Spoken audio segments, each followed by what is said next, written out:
This podcast may contain explicit language.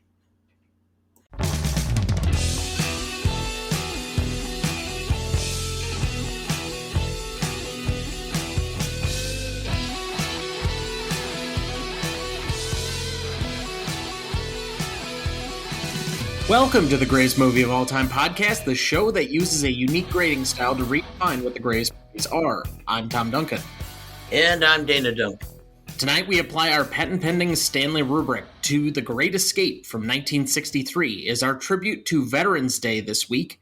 Directed by John Sturges, written by James Clavell and W. Burnett, starring Steve McQueen, James Garner, Richard Attenborough, James Donald Pleasence, James Coburn, and Charles Bronson. So, Dad, we've roughly now covered 6 World War II films to this point, with this being the 7th. The Dirty Dozen, Saving Private Ryan, The Bridge on the River Kwai, Inglourious Basterds, Victory, and A Bridge Too Far. Is this the best World War II film? No. It's possibly the second best. I would still have to rate Saving Private Ryan better. Although this one is probably in the top 3. I will give kudos to another film that we have yet to cover, which is a William Holden film, Stalag 17. And why would you still put Saving Private Ryan above this? I think it's more realistic. I think this kind of polishes some of the horror, the more difficult aspect. I mean, I think that it was worse in real life than it was portrayed in the movie. I think they polished it a bit. And so, as far as being authentic, I think Saving Private Ryan is much more raw and real. I guess in what way? To the horrors of war, or are we talking in the horrors of the Germans? I think both. I think Saving Private Ryan it's more realistic and more raw as far as what is involved in war and what takes place and the conflict among soldiers. This is a little polished and glorified, and I think it makes some of these characters more heroic than they probably would have been in real life. So, in other words, this is too lighthearted a tone to be considered the greatest World War II movie. It has an element of, I guess, lightheartedness to it that does not exist in Saving Private Ryan. So you would agree with the sentiment of Oliver Stone that most of the World War II movies tend to glorify that as the good war, whereas most of the Vietnam films that we've discussed to this point usually paint a much more horrifying picture. Correct, because the Vietnam films tend to emphasize the internal struggle that people had versus what they believed was their duty and their service to country versus what they perceived as being an unjust and possibly immoral war because it made no sense or people had a difficult time understanding what the purpose was.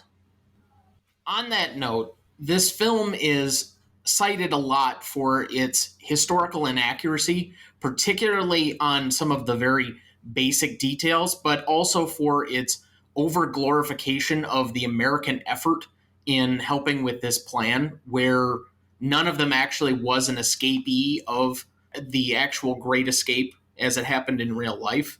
Do you think that this is a film that is lesser because it went through the Hollywood machine that wanted to make a movie that was more for an American-centric audience, even though this movie is very highly celebrated and appreciated within the UK? I believe that's a pretty accurate characterization because, I mean, the Americans were there, or a few Americans were there, but they ultimately got transferred to a different stalag during this time frame, so they really weren't actively involved in the escape.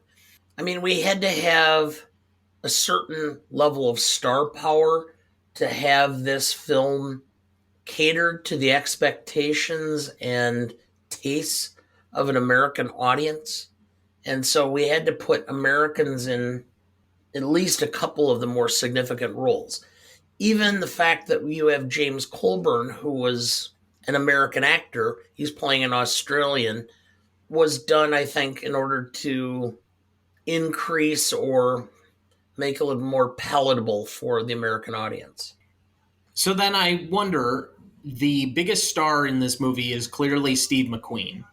Is this his best movie then? I have not seen all of his movies. It could be. It's at least one of his top three. One film that I can think of that would potentially be better would have been the Thomas Crown Affair. And I'm drawing a blank as to some of the other films. Unfortunately, his career was shorter than it should have been because of cancer. So it's hard to say. I think he had the potential to have a pretty good career for at least another 10 or 15 years beyond his lifetime, but didn't because of his early death. So, Dad, what is your relationship to this movie? This is a movie that I probably saw half a dozen times or more with my dad. This is one of my dad's favorite films. I mean, this film came out about the same time I was born. Back in the late 60s, 70s, we would have the Sunday night movie, the Tuesday night movie, whatever. Each network had a movie night, and they would show a movie. And whenever this film was on, which was at least about once a year on one of the networks, my dad would be watching, and I would stop and watch it. My dad had a proclivity towards Steve McQueen. He really liked James Garner, which is one of the reasons why he was a huge fan of the Rockford Files when Garner did television in the 70s and early 80s. Every time I watch this, I can remember sitting, because in my house, the TV always sat on one wall, and there was a rocker on the right side of the living room and the couch on the left side. My dad always sat, for as long as I can remember, at the end of the couch, away from the TV, and I sat in the rocker, and we would watch this film. As with most conversations with my dad, it was pretty silent. We would occasionally look at each other and nod, but this was a film that we always enjoyed. So every time I watch this, it brings back a certain element of nostalgia. So, first off, conversations with your dad is an oxymoron. You actually have to, I don't know, respond or ask a question once in a while for that to be a conversation. He was a man of few words. That's the understatement of the century. If few means like one or two, then yes. Anyway, did he like Steve McQueen so much because he basically looked like Steve McQueen with a flat top? I don't know. I think to a certain extent, Steve McQueen was kind of a rebel. The motorcycles, the race cars, the kind of, he had his whole persona was based upon being anti-establishment. And I think to my dad always kind of visioned himself as being similar. I wonder sometimes, because I kind of have an attitude of me against the man, the government, the big guy, whoever it is, whether I inherited that from my mother, who always seemed to want to fight everybody, or my dad, who just seemed to want to basically thumb their nose at everybody. Or maybe it's a combination of both. Or it's just a Napoleon complex from you being short. Yeah, okay. That you passed on to your son. Yeah, well, okay, maybe. So then what is this movie about? It's overcoming your circumstances and envisioning or seeing your mission or your goal or your purpose being greater than your circumstances, and finding a way to achieve even when facing overwhelming odds. For being a American-centric and somewhat American-produced film that really puts several big Americans at the top of its star list, Bronson, Coburn, Garner, and McQueen, this really has a British attitude to it, a stiff upper lip kind of, we're going to break the establishment type of attitude despite everything that was going on around them. And so, yes, I agree that That's really the sentiment of the movie, is this kind of confidence and defiance in the face of adversity. I think that's ultimately what the film is about. And I mean, because of the nature of the story and the fact that it was a war film and they're prisoners, this is a very masculine film.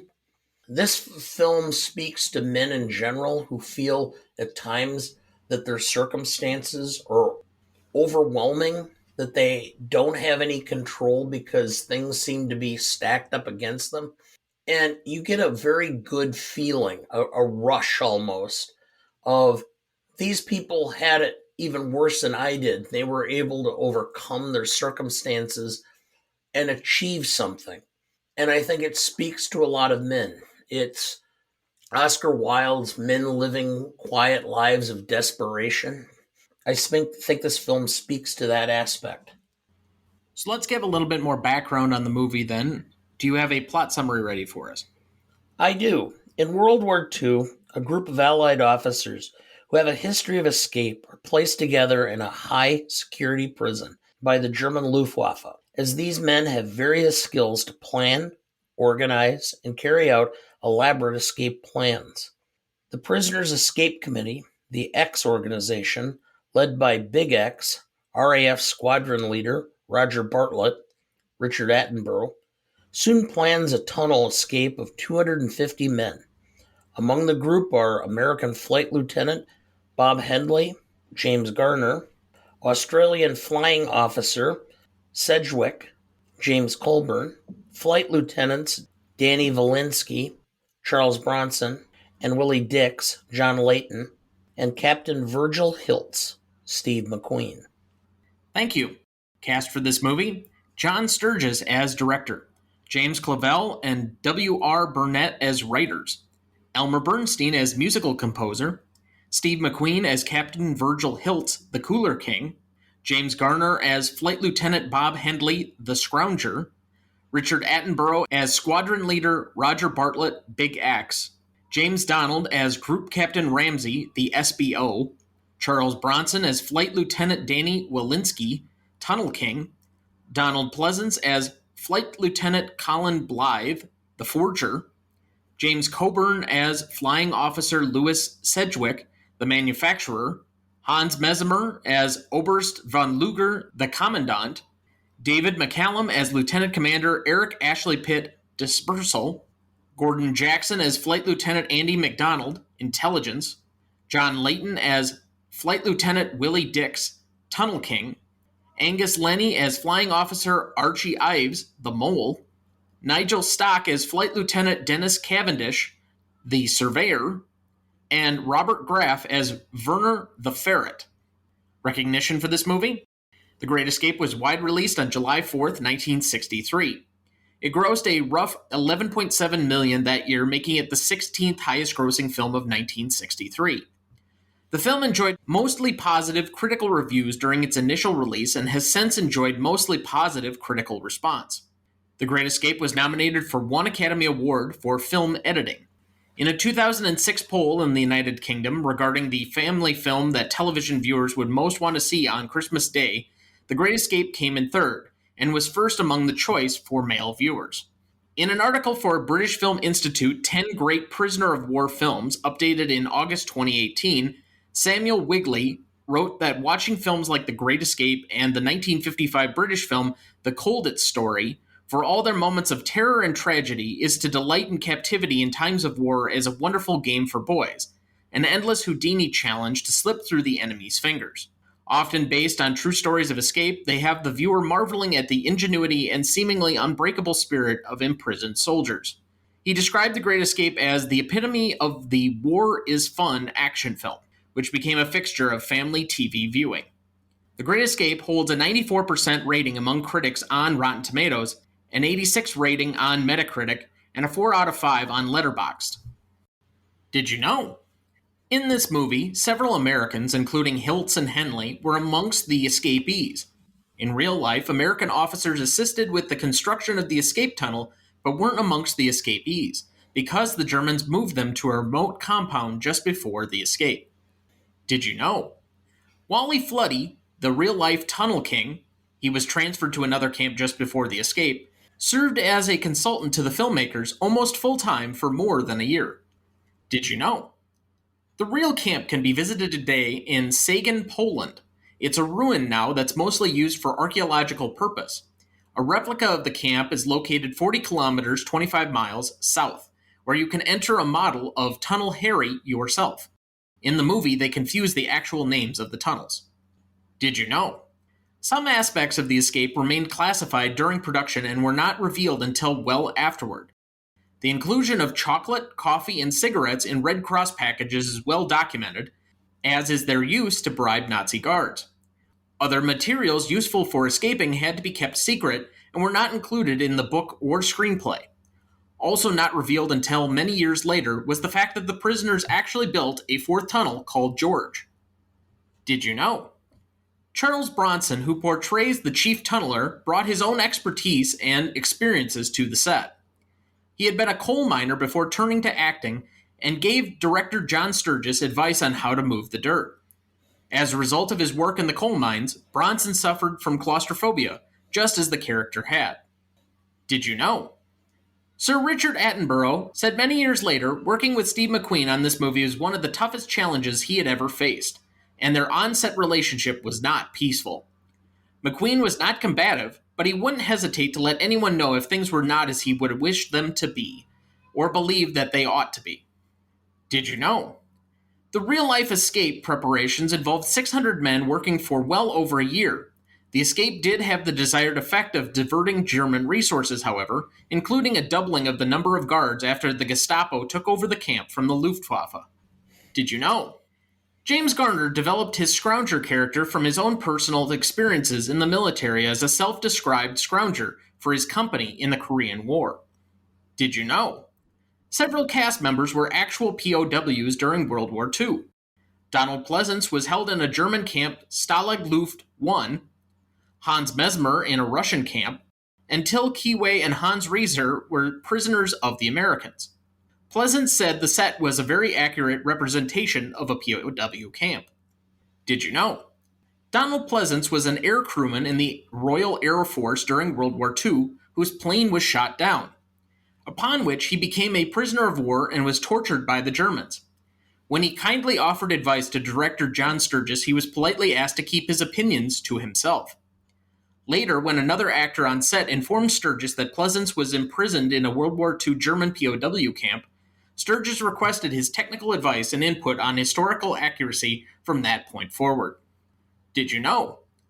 During idle periods while this movie was in production, all cast and crew members from Steve McQueen and James Garner to production assistants and obscure food service workers were asked to take thin, 5-inch strings of black rubber and knot them around other thin strings of black rubber of enormous length.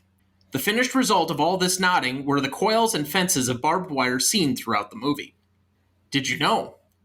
During production, Charles Bronson met and fell in love with David McCallum's wife, Jill Ireland, and he jokingly told McCallum he was going to steal her away from him. In 1967, Ireland and McCallum divorced, and she married Bronson. And with that, we'll take our first break, and we'll be right back. Before we jump back into the episode, next week we will be discussing Reservoir Dogs from 1992 for its 30th anniversary this year. Written, directed, and starring Quentin Tarantino, Harvey Keitel, Tim Roth, Michael Madsen, and Steve Buscemi. You won't want to miss that one, so watch ahead of the show by searching the Real Good app to find where it's streaming for you. That's REELGOOD. All right, Dad, who is your best performer? Well, I thought about this for a long time and paused and went back and forth, and it's so easy to select Steve McQueen. So I don't do this very often, but I'm going to give a tie. And I'm going to say Steve McQueen because obviously this was a film that kind of cemented his star power in Hollywood. But I really enjoyed Richard Attenborough's performance. He exemplified the British mindset of being very understated, very confident, very oriented to being a leader. And I just really enjoyed his performance overall. including not just leading up to the escape, but the attempt to get away following the escape. I'm going to nominate, I think, both of those moving forward. No, I guess I didn't do Attenborough myself. I was very close to doing that. But I think there's a much more obvious choice as to the best performer, because if there's one thing that really lives on from this movie, other than Steve McQueen being a badass, it's the music. The music controls the tone. It sets kind of the theme of the movie and enhances the motif, if you will. And it gives it a forward momentum that I don't think just about anything else in the movie really does. It's the thing that seems to unite all of the various pieces that are going on within the course of this 3-hour movie and gives it momentum that it never seems to lose. It's bright, it's brilliant, it's positive, it's defiant, and even up to the last moment of the film where McQueen's getting put back in the cooler, it has this way of convincing you, despite the fact that there were 50 men that were killed for this was worth it in the end because they did their duty to help the cause of the war. And so I think Elmer Bernstein, as the composer, gets my best performance. Interesting choice. I can understand your points. Just probably outside my normal range of thinking on this. You've nominated composers before. I think that if I remember right, the Magnificent Seven composer might have been one that you had nominated previously. Yes. But if there's anything that convinces me that he is the best performance of this movie, it's that continuously, through putting all of my notes together today, I kept on a loop whistling this to myself. It's just too catchy. Yes. So it's best secondary performance. I went with the only Oscar nominee for this film, and I'm going completely off the board, a name we have yet to mention for the entire course of the show so far, Ferris Webster, the editor, because I think this is actually a fairly well-edited movie. It's 3 hours and doesn't seem to lose that sense of joy, the sense of momentum, the kind of positive outlook, the way that this seems bright and yet humorous despite its circumstances or its context. I mean, these are guys in a POW camp, and it seems more like a precursor to Hogan's Heroes. Yeah, okay. For me, secondary performance was James Garner. Again, this is a situation where Garner was so good at times with just being natural. He just appeared that the way he was kind of the way he really was. And interviews I've seen of him later and such, he just had a knack for being able to portray a character with a certain element of himself that was so clear and so common that you had a relationship, you had a rooting interest, you could relate to his character. And everything I've seen James Garner in, whether it was a Doris Day film, whether it was the Rockford Files, whether it was going back to the early days when he was doing Maverick, to The Notebook for that matter, he just had a certain way of presenting himself that was just so endearing.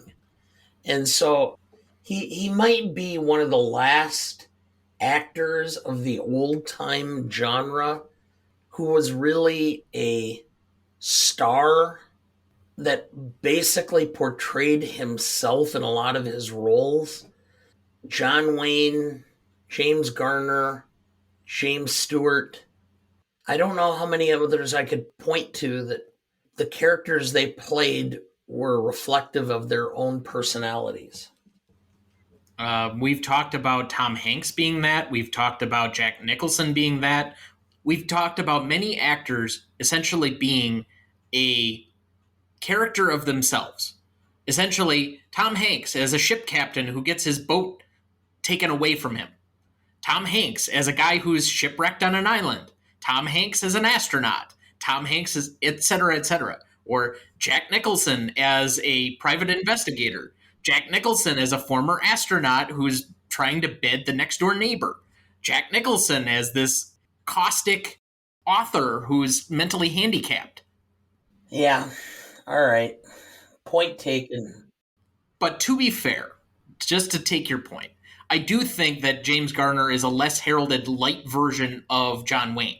He's got a calm confidence about him that is charismatic on its face. And he brings a sense of bravado and gravitas to any role he imbues. And that's why I'm not sure why he wasn't in bigger roles.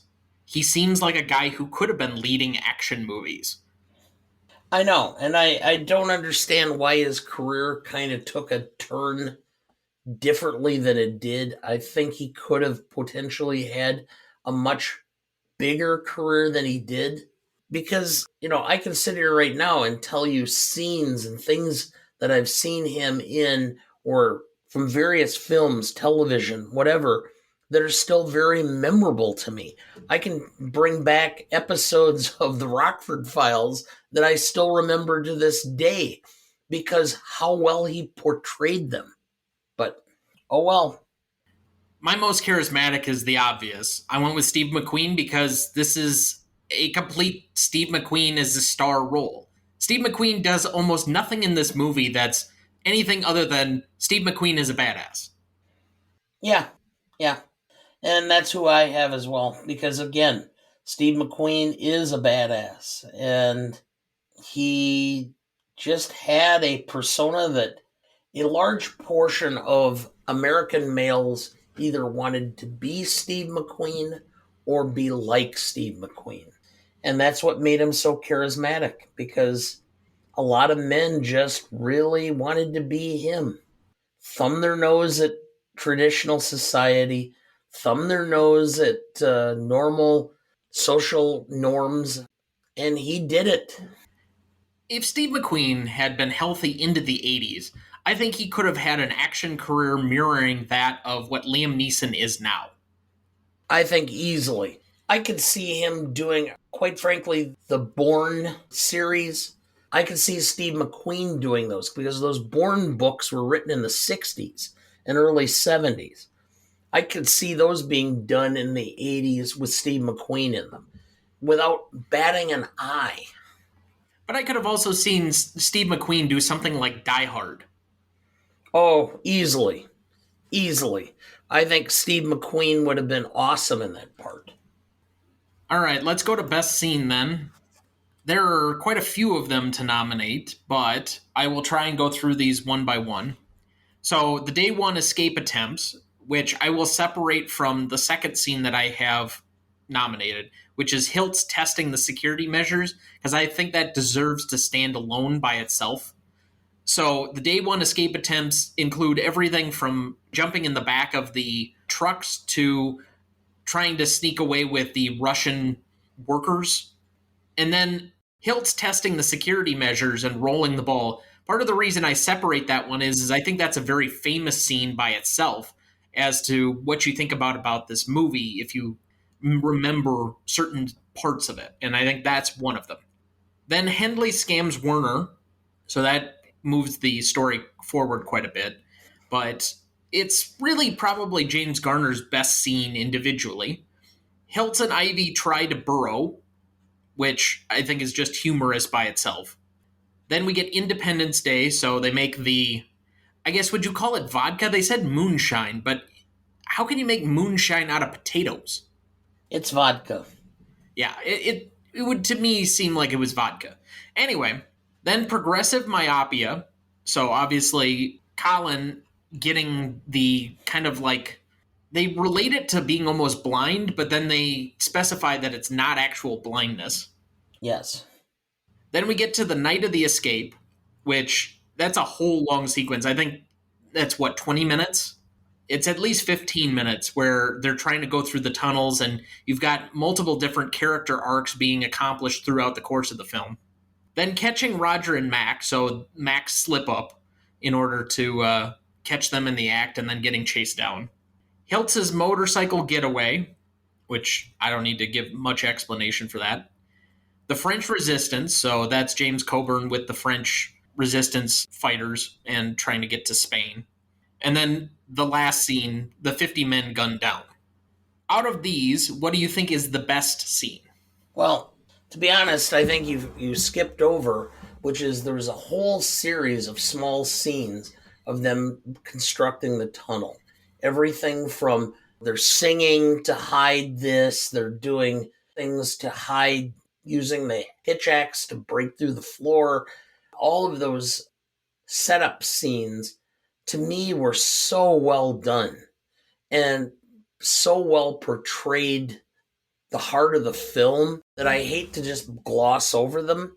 But the problem is, how do you separate out all of those individual pieces? I mean, yes, you named those, but there's probably 30-second scenes in between all of them. That's why I consider them as one piece. But that's like an hour of the film then. I know.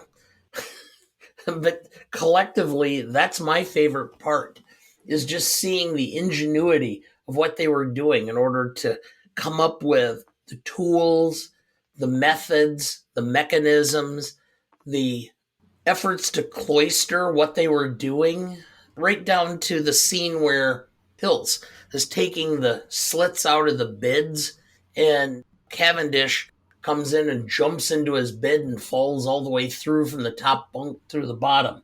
Those are the scenes, to me, that make the heart of the film, because it shows the efforts they went to in order to achieve their goal.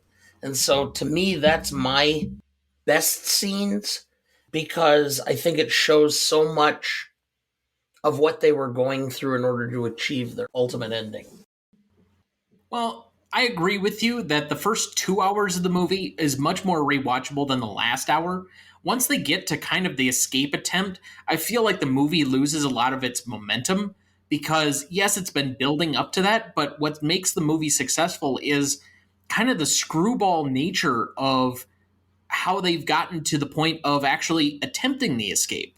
And it seems to get much more serious and much more dramatic in the last hour. And I think that's where it kind of loses a lot of the forward momentum that it has through the first 2 hours of the film. The problem is I don't know how to break that down. I know. To be honest, I had a problem too, because even though they're different scenes, they're almost mirror images of themselves.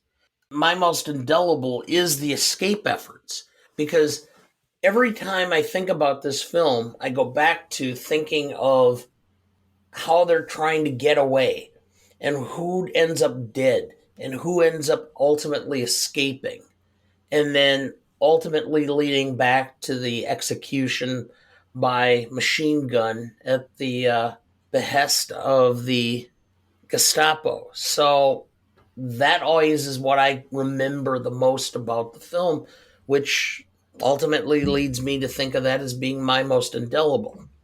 So which scene is that?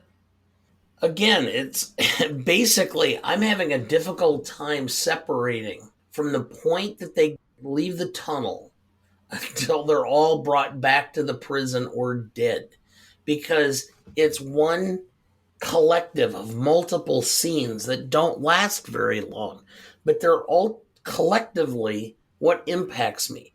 I mean, I always remember how Richard Attenborough is captured. I remember how Hilts is driving the motorcycle. I remember how James Coburn gets hooked up with the underground.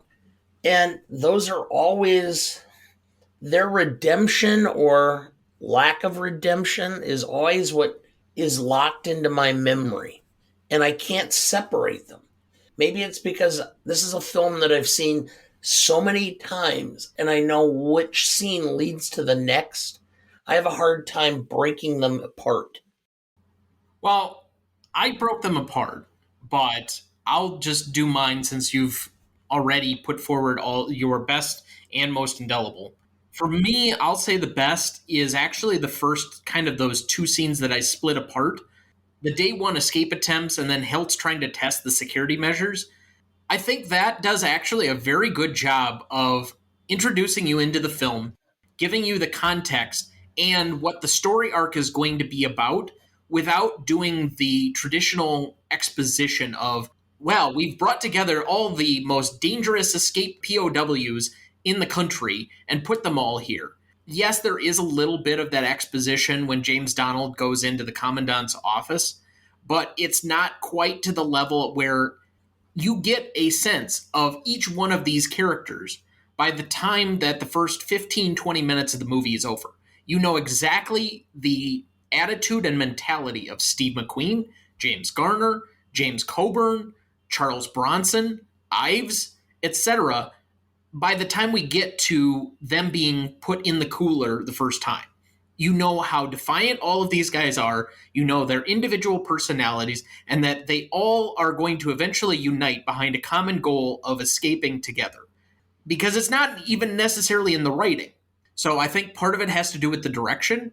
I think part of it has to do with the acting. And then finally, I think the other aspect of it is, going back to my best performance, the musical score overlaying all of that to give you that sense of what these guys and their drive is. As far as favorite scene, it's Hilts testing the security measures. It's probably one of the more fun ways to set up, okay, not only is this guy ruthless in trying to escape, and he's looking for every little advantage he can, but he's going to actively thumb his nose at the German commander and not give a fuck. Early on, that sets up kind of how the momentum of the film is going to go. So for me, that's probably one of my favorites. And then finally, most indelible. All I remember about this film, other than the motorcycle jumps, is Steve McQueen being in the cooler. Because it happens like 5 times. I'm not even going to pick out one individual scene. If you wanted to even just say Steve McQueen bouncing a baseball in his cooler cell, I'd take that. One of the things that happened is when I'm watching McQueen in that scene where he's talking to the commandant of the Stalag. I remembered back being in high school, might have been sophomore year of high school, and I had a science class. And the class was supposed to be that if you had a problem with your pencil, if you had a problem, you could go to the pencil sharpener and sharpen it. Well, I broke my pencil lead. Well, the teacher was having a bad day, and I got up to go to the pencil sharpener, and she said, "Sit down." I said, "The policy that you set up and told us the first day of class was that we could go to the pencil sharpener if we needed to. So I'm going to the pencil sharpener." I said to sit down. I said, "But you're inconsistent with your own policy." And she said, "You have a detention after school today." And I said, "Oh, really?" I said, "For following your policy and procedures." She says, "Now you have 2 days." I said, "Okay, as long as we're at it, let's make it 3. And she gave me 3. And I sat there the entire time in her class after school for an hour and just stared at her because I'm a complete dick at times. At times? Yeah. I mean, isn't that like what the actual LSAT is measuring your level of dickishness? It could very well be. Anyway, the ironic part is that I ended up having intro to geology, and her husband was my professor in college. And apparently they must have talked because he one day, because I ended up with Wait, hold on. A husband and wife talking? How novel. Yes. Because one day he talked and said, "I understand you had my wife in high school as a teacher." And I said, "Yeah, I did. I'm not always happy how I did things or said things or presented things." And he goes, "No, I understand at that age, and sometimes certain people have a tendency to push certain buttons, and I can understand how certain things were said and done." And so I'm like, oh, so in other words, he gets pissed off at her too. But I had no problem with Hank. Well, that seems like a good spot to take our second break. We'll be right back. Before we jump back into the episode, just a quick note that I've been mentioning the new RonnieDuncanStudios.com for a few weeks now, and I've been working on it for the last couple of months. It's now finished and ready for everyone to see. You can check out the show notes for every episode of the show so far, as well as the master rankings list of movies we've done to this point. Just click on the Greatest Movie of All Time tab at the top of the site, and you can find everything right there for you. Please go check it out. Dad, do we have anyone to remember this week? Yes, Julie Powell, 49, American author, subject of the movie Julie and Julia, taken from her popular Julia Project blog at Salon in 2001, where she talked about her efforts to recreate the recipes of Julia Child. Yes, she's recognized as part of the rising tide of social media and internet home cooking trend that we've kind of had going on that really took off probably after the movie version of that came out, but her blog was very popular during the year 2001, where she was trying to cook her way through the 524 recipes of the original Julia Child, Mastering the Art of French Cooking, Part 1. And so obviously it wasn't all about each of the recipes that she had, but it had a personal tilt to it. And so she was a very affecting author. In many ways, you could credit her as being, along with the rise of the Food Network at the time, this kind of popularization of the foodie crowd that we kind of have going on right now. Good points, both. Stephen C. Grossman, 76, American TV producer. Most notable, he did the Newhart Show. In addition to various directing and producing credits for several notable 70s and 80s TV shows, including, I think, the Mary Tyler Moore Hour and Mary, and I think he did Bob at one point, was a Newhart show as well. He was the co-president of the American Association of Producers in 2001 when the group merged with the Producers Guild of America. And at the PGA, he helped launch its Diversity and Inclusion Committee that is still in existence to today. We also lost Andrew Duncan, 95, American actor. He was in the film Slapshot. He was in the film Love Story, The Hospital, and was in the film Used Cars. Yes, he specifically played the announcer Jim Carr in the movie Slapshot that we discussed earlier this year, but he was also part of the first Second City Review in Chicago in 1959, so one of the original Second Cityers. We also lost a Hollywood and rock and roll icon, Jerry Lee Lewis, 87, American Hall of Fame singer. He did Great Balls of Fire, whole lot of shaking going on, High School Confidential. He was known as a pianist, was part of the original group of Sun Records with Elvis, Johnny Cash, and Carl Perkins. The $1 Million Photo, which is taken at the Sun Records studio, passed away this week as well. And we would be amiss if we didn't mention his rather complicated and, well, frankly, there's no better way to put it, horrifying off the stage contributions to his life. And I don't think I could do it justice just sitting here and trying to list off the many issues he had outside of music. So what I will tell you is that on the website, there is a clickable link to a Rolling Stone article that I thought was extremely well done in highlighting both the musician, but also his many faults. He is a controversial figure, to say the least. And I think some of those things, if you did not know much about Jerry Lee Lewis, like I did not, would be shocking to you. But nevertheless, you have to get the full picture of the man to appreciate, I guess, who he was in this life. I will always tell this story, which is when I was a very young man, before I was married or even dating my wife. I had a subscription to Playboy magazine, and they did an interview in the early 80s of Jerry Lee Lewis. And I remember the last interview question: do you have any advice for the public? And Jerry Lee Lewis's closing line of the article well, son, one thing I've learned in my life is pussy is pussy. Said the 7-time, I think, married man and serial adulterer. Correct, who a lot of people think murdered at least one of his wives.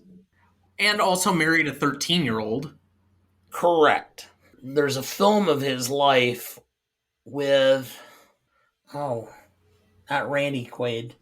That would be interesting. What was the other Quaid? Dennis? Film of his life with Dennis Quaid that's worth watching if you want to understand or see something about Jerry Lee Lewis, if you're not aware of it.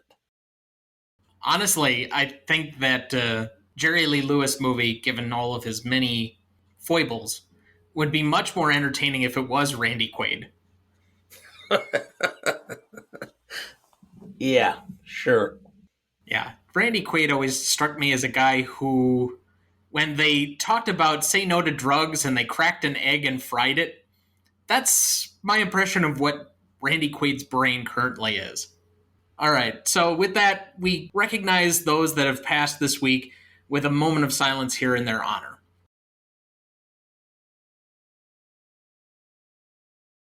Thank you.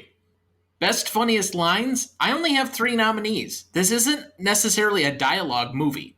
How many do you have? I have a few, maybe 3, maybe 4. All right, I'll start out here. Ramsey. Colonel von Luger, it is the sworn duty of all officers to try to escape. If they cannot escape, then it is their sworn duty to cause the enemy to use an inordinate number of troops to guard them, and their sworn duty to harass the enemy to the best of their ability. By the way, in the historical accuracy section that I saw, this is not actually something commanded in the British Handbook for Officers. Correct. Just throwing that out. This is a line that I use at least a dozen times a year. It's the only few times I drink this crap. But tea without milk is so uncivilized. Blythe. Hilts. How many you taken out? Bartlett. 250. 250? Yeah. You're crazy. You ought to be locked up. You too. 250 guys just walking down the road just like that? Hilts. Wait a minute. Are you seriously suggesting that if I get through the wire, encase everything there, and don't get picked up, to turn myself in and get thrown back in the cooler for a couple of months so you can get the information you need? Bartlett. Yes. Ramsey. Roger's idea was to get back at the enemy the hardest way he could. Mess up the works. From what we've heard here, I think he did exactly that. Hendley. Do you think it was worth the price? That depends on your point of view, Hendley. Von Luger. Are all Americans officers so ill? No. No, I'm not going to let you do the German accent and make you sound like a caricature here. This isn't The Simpsons. Von Luger.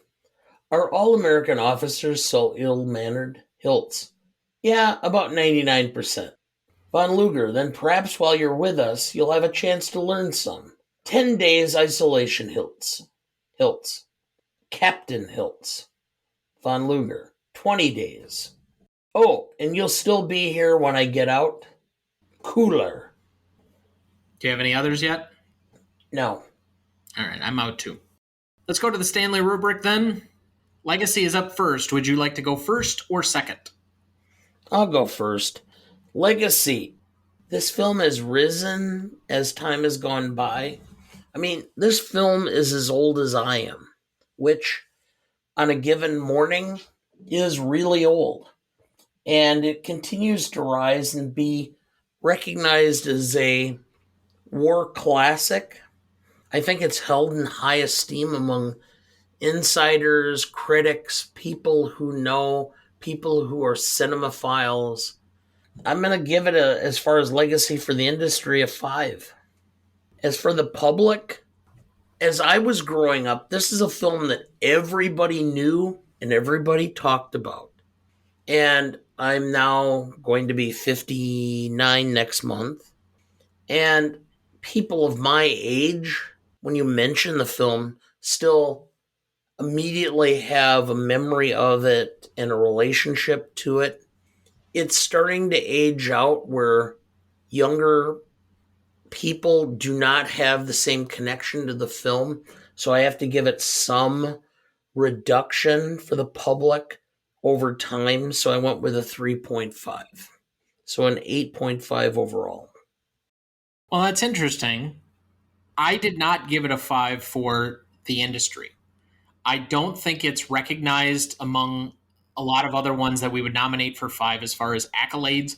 It is not, or it has not been, what is it, dedicated or retired by the Library of Congress or the National Archives. It is not celebrated as necessarily one of the preeminent classics. I think from an industry standpoint, Saving Private Ryan, The Bridge on the River Kwai, some of these other films are celebrated ahead of it as better works of art. This was more popcorn fodder, and so it was always going to appeal to the audience a little bit more because it's a star-making military film. It has a lot of pieces of it that are just stars being stars. And even though it's stripped back and it's bare bones as far as the actual plot and the escape attempt and the rest of it, and is just the story without giving you a whole lot of character background or expose on any one of them, they just kind of are in the middle of this plan. It works as a film. And so it's a very simple story. It's not about any of these greater themes. It's a very easy and understandable and simple film. I just can't put it against some of the great old-time war classics that have a little bit more gravitas to them from a critical standpoint. So I went with a 4.5 there. As far as an audience film, I actually went a little bit higher than you did. We ended up at the same overall score, but I went with a 4. And for many of the same reasons that you did. I think there's a generation gap developing where this movie is clearly among you and your peers, kind of what the Shawshank Redemption was for people that were cable conscious in the 90s. It was a film that was present, that was around, that people knew and had seen. But my generation, I honestly don't know how many people I could say know the film or have seen the film. And so it does give it a little bit down, but I do think this is a relatively popular military film by comparison to some other ones. I think it's much more likely that somebody from my age group has seen this movie compared to The Bridge on the River Kwai. I can see that. And I mean, I come to this probably with rose-colored glasses because when I was a kid, we played World War II. I mean, we would have our guns and we would go out, and a friend of mine who, I'll just use his name for the hell of it because I don't know if he's ever listening or if anybody is, but Dave Hooker was one of my friends from grade school, and we would play Army. We would portray that we were Americans fighting the Germans in the yard. And even later, when we were doing things, we would have model or plastic army men with plastic tanks and all that. And it was the same thing. So maybe I'm a little... I have a more nostalgic view of this film than what others would. That's likely. But nevertheless, it's an 8.5 for both of us for an 8.5 overall score, or average score. Impact significance. This received almost no awards attention, was a generally liked but not lauded film, and it was not highly received at the yearly box office. While I think that many in your generation knew of the film, how much of it was later on into the late 60s and 70s after the 5-year window we talk about in the initial impact of this movie? I think Steve McQueen was already a star, and this just was another bullet in his gun of great and starring roles of the 60s for him. I don't think this is the movie that necessarily made him an A-list star. I think he might have already been there. And nobody else from the film can I really say had a stellar career off the backing of this film, but I think a lot of people still know it. So, from an audience perspective and from an industry perspective, I gave it a 3 for each for a 6. The industry had okay, but not great reviews, so I went with a 3.5. I think the public appreciated the film. It was well received. It was admittedly only 6, I think, for that year as far as gross. I said 16 earlier. I thought it was higher than that. No, in fact, I can tell you the films that finished ahead of it. Bye Bye Birdie, The Sword in the Stone, Charade, McClintock, Dr. No, Son of Flubber, How the West Was Won was the number 2 film of that year. It's a Mad, Mad, Mad, Mad World was number 3. Great film. The top grosser of 1963. It's an Elizabeth Taylor film. I'm not sure. Cleopatra. Oh, yeah. And then that year's Best Picture winner, a film that I've had many personal rants about, not on air, but at some point or another with the family. Finished number 4 that year, grossing over 3 times what this movie did. Tom Jones. Ugh. Yeah. Okay. All right. Well, I'll reduce the public to 3.5. So I'm going with a 7. All right. Well, that makes the math still pretty easy. That is a 6.5 average between the two of us. Novelty. You mentioned at least one other POW film that Yes. you think was better and before this. POW films were not novel at the time. They're still not novel. There have been a lot of them. And while this is probably the most famous and possibly the best of the bunch for its humor and driving confidence, I can't go particularly high because it seems kind of run of the mill as far as that. So I'll give it a point above the median for being the best of the bunch and go with a 6. Well, like I said, Stalag 17 was an extremely well done film. I believe it was Billy Wilder. I believe you're correct. And Bill Holden. It's one of my favorite. If I had to pick a top 25, Stalag 17 would probably be on that top 25. So I have to give it marks down, but I wouldn't go quite as low as you did because there still wasn't that many. I mean, Bridge Over the River Kwai was a POW film. Stalag 17 was a POW film. So I'm going to go with a 7.5 for novelty because of that. I did the research. There were at least 25 other films predating this one that were POW films, including The Bridge on the River Kwai and Stalag 17. But there were also several independent British films that did the same thing, and most of them were concerning World War II. I'm not familiar with them. I think you've given lower points to other movies for very similar stuff. And might I add, this is an adapted screenplay, which you have constantly given points down for because it's not an original material. Okay, I got it. You can stay with your number.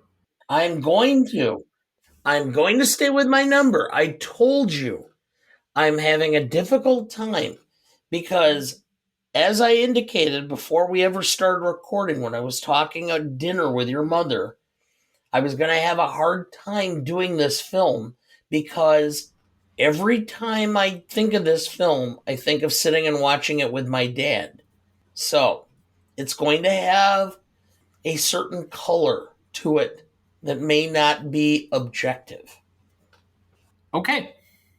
Would you like to go first or second on classicness? Go ahead. Well, it gets points off the top for me for its rife historical inaccuracies, such as the central placement of several Americans in the story of the movie, or the fact that they couldn't even get which tunnel was named which tunnel correct, which kind of seems to be a significant portion of the film. I will give it a point up for its timelessness, but if we're starting at a baseline 7 and we subtract 2 points and add 1 back, what does that give us? A 6.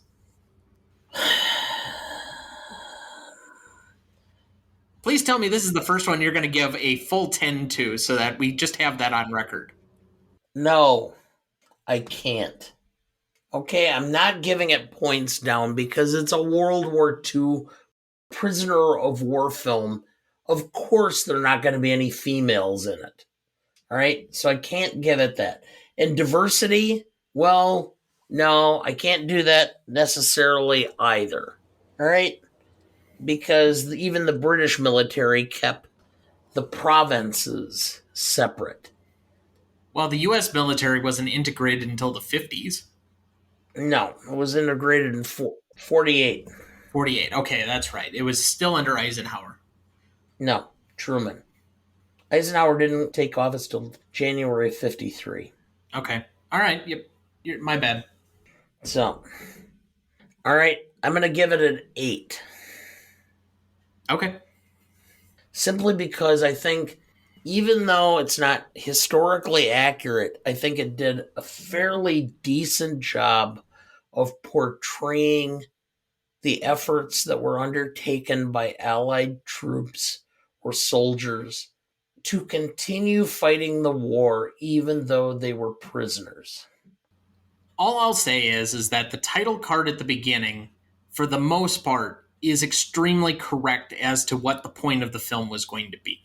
That they were not concerned so much with getting every individual character, and since 600 different men worked on the project to try and escape, trying to fit that many people in a movie was always going to be an enormous task. So you had to make composite characters. And they had to change certain things about certain characters. And yes, you had, I guess, a Polish British or a Polish defect character and an Australian and the rest of these. Those were the 3 that escaped, even though I think it was like 2 Swedes and a Dane in reality. Yes. Like, very small things like that. But overall, does that change the nature of the story as to telling how things were done in a POW camp, how they went through this general escape, etc.? No, I think for the most part, this is fairly good at capturing the essence of what was happening to these guys, even if it doesn't get their story correct down to the letter. Rewatchability. I'll let you go first. All right. I watch this film every 1 or 2 years. If I'm flipping through channels and it happens to be on Turner or AMC or some other channel, I will stop and watch this film. If I know it's coming on, I will watch it. At least once or every other year at Memorial Day or Veterans Day, I will rewatch this film.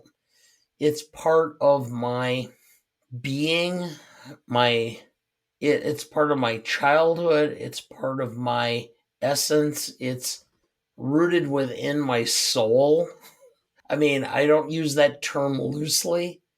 There are just a few films that I will automatically rewatch because they speak to me.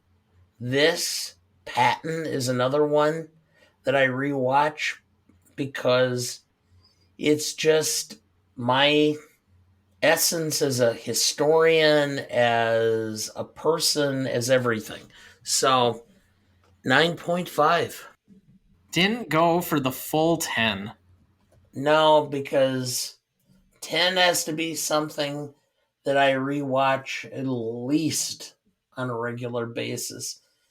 What's a regular basis? I own a copy of the film and I only watch it once every 12 to 24 months. That's not a regular basis. Okay. I have it as a 7. Like I said, my biggest drawback with the film is that the last hour kind of drags for me. The first 2 hours are incredibly enjoyable and rewatchable, but once they get to the escape attempt, I just feel like the movie switches gears and it's not as enjoyable for me because, especially if you've seen it once already, you know what's coming, and that kind of uneasiness just doesn't sit well with me. It's not the same fun as you had for the first 2 hours of the film. So, Do you need help with the math? that's an 8.25 between us. Audience score for this one, we had an 88% for Google users and a 95% for Rotten Tomato users, giving us a 9.15 score. So to repeat the categories, we had an 8.5 for legacy, 6.5 for impact significance, 6.75 for novelty, 7 for classicness, 8.25 for rewatchability, and a 9.15 for audience score, giving us a final total of 46.15. And any guess as to where it places on the list? No. It is currently between The Great Dictator and just above Rio Bravo. Okay. Is that okay for you? You seem like you have a certain attachment to the film that I don't want to disrupt for you. Yes, it does. Okay. Remaining questions. I really only have one, and it's the same one that I've always asked. Why do you date the documents for travel and everything else, your visas or whatever you use to get about, before you've checked out where the end of the tunnel is? Because once you dig up into the sod, you create a hole that will easily be discovered. So you can't do it until you're ready to move. I don't know. There's just something that doesn't sit right with me that they were 20 feet short and couldn't have anticipated that.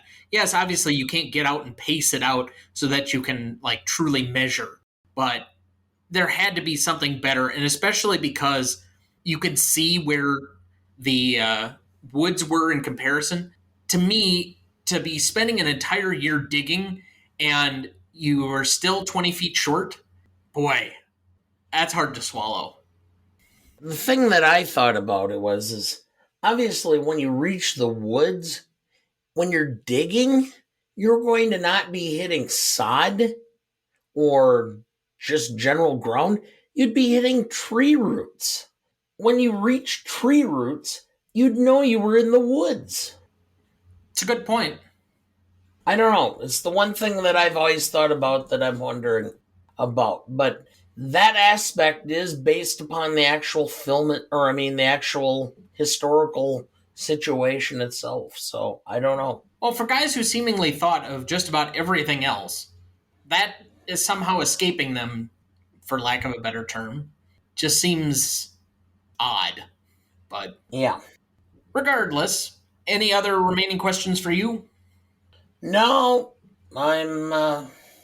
again, this is Ronnie Duncan Studios, and I don't know, anytime I have a film that I have a connection to my dad, I always think about it.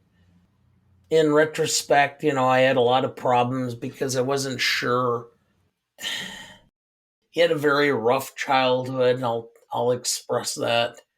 And he had a difficult time learning how to be a father, but I loved the man, and I tried to help take care of him in later life. And in retrospect, I realize how much he really provided to me and made me who I am. So I hope others have the same ability to appreciate their fathers.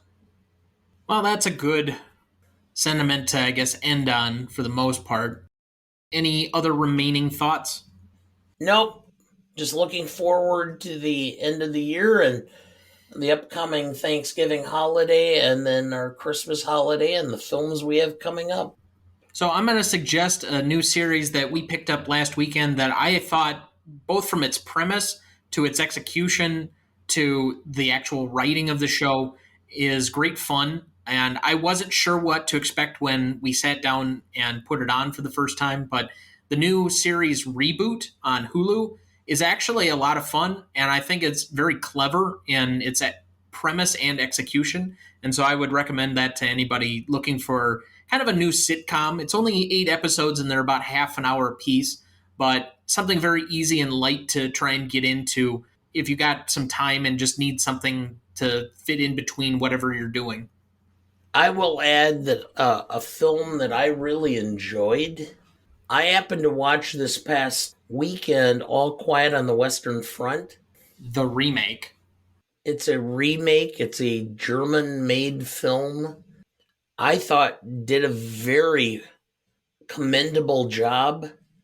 I know that they offered it for, or introduced it for best foreign film.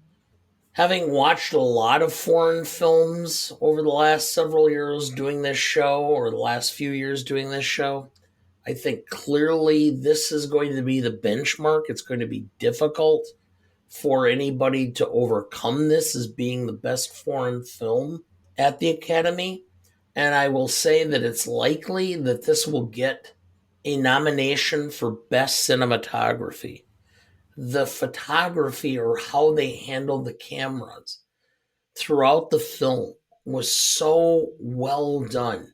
You can just sit back and realize the artistry and the beauty of what they were doing in the middle of a film about destruction and death. It just was overwhelming at times as to how beautiful the shots were. I have not yet seen it. I will watch it at some point here, but I have a feeling it's going to have a high bar to cross for me. I've said for a while now that at least in the top 5 of all-time war films, in my opinion, is the original All Quiet on the Western Front from 1930. I think that's one of the better movies that's ever been done about war and the horrors of war. And it has a dubbed English version, but that was also a German constructed film at the time that won Best Picture. And so it's taken from the diaries of a German soldier on that point and gives the point of view of what, at least ordinarily, and if you ever attended an American history class, was always seen as the enemy. Even though I think in World War I, there really weren't enemies per se, just people we were mistakenly fighting against. It's not the morality war that World War II often is played out to be. Yes. I mean, half of the individuals fighting in that war, the leaders of the country, were all cousins. So that'll do it for us this week. Thank you for listening. Where are you headed, cowboy? Nowhere special? Nowhere special. I always wanted to go there. Next week we will be discussing Reservoir Dogs from 1992 for its 30th anniversary this year. Written, directed, and starring Quentin Tarantino, Harvey Keitel, Tim Roth, Michael Madsen, and Steve Buscemi. You won't want to miss that one, so watch ahead of the show by searching the Real Good app to find where it's streaming for you. That's REELGOOD. Please like, follow, rate, and review, or whatever on whichever platform you have so that more can join in our fun. You can also email the show at thenewRonnieduncanstudios.com or sign up for our newsletter, find our new Facebook page under Greatest Movie of All Time Podcast, or find us on Instagram, Twitter, or now TikTok at the handle @GModePodcast. The Greatest Movie of All Time is a production of Ronnie Duncan Studios. Our show is mixed, edited, and written by Thomas Duncan. Our music is thanks to Purple Planet Music. Our technical provider and distributor is Captivate FM.